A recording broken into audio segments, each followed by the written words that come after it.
masaya, masarap, picture perfect, Instagrammable, in short, worth it. Kaya guys, samahan nyo kami muli sa mga kakainin at pupuntahan namin dito sa ating Patok sa Sarap at Patok sa Sayang episode. #Pinoy. Yan tayo eh.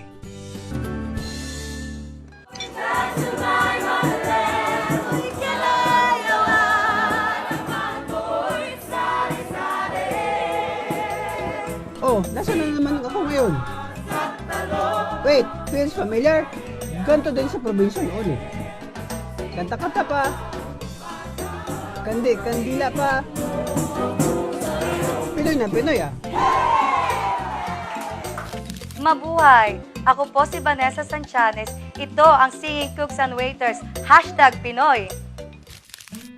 Isa ang singing cooks and waiters sa mga resto na matagal nang kilala in bringing out the best Filipino dining experience. Bali, nag-start po ang Singing Cooks and Waiters dahil sa isang janitor na nagmamap sa CR.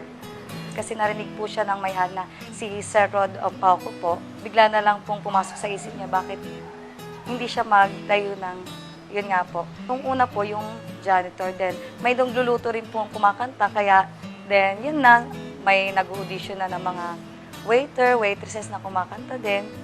Kaya doon po nabuo ang Singing Cooks po. Sikat ito lalo na sa mga balikbayan na kauuwi lang sa bansa at naghahanap ng sagot sa tanong na, how to be Pinoy po? At dito sa resto na to, aba, definitely, masasagot yan. Ito po yung nag-iisang restaurant dito sa Pilipinas na may Singing Cooks and Waiters. May nagluluto habang kumakanta, may nagpupur ng water habang kumakanta, janitor na kumakanta, meron din po tayo. Manager na kumakanta, meron din tayo. Makikita sa mga performers ng Singing Cooks and Waiters ang iba't ibang cultural songs and dances ng mga Pinoy. Samahan mo pa ng kanilang traditional Filipino food and ambience. Nako, wala na. At home ka na talaga. Ilan lang sa mga ito ay ang kanilang grilled chicken tinupig, beef kare-kare, pansit musiko, seafood teppanyaki, Mama Cheats Special, chop suey gisado, crispy pata, at bagong saing sa kaldero. At syempre, ilan sa ating mga paboritong panghimagas gaya ng turon at sorbetes, suman sa latik, at ang kanilang buko pandan. At syempre, habang nanonood ka, stay alert ha! At baka masama ka din sa performance nila. Dahil ito, huli ka ba doon?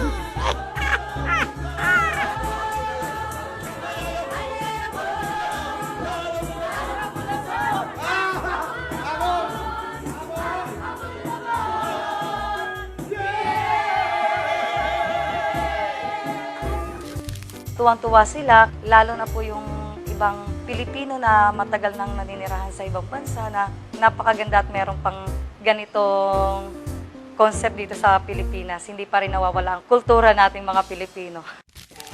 Ibang klase experience din ang kumanta at sumayaw kasama ang Singing Cooks and Waiters.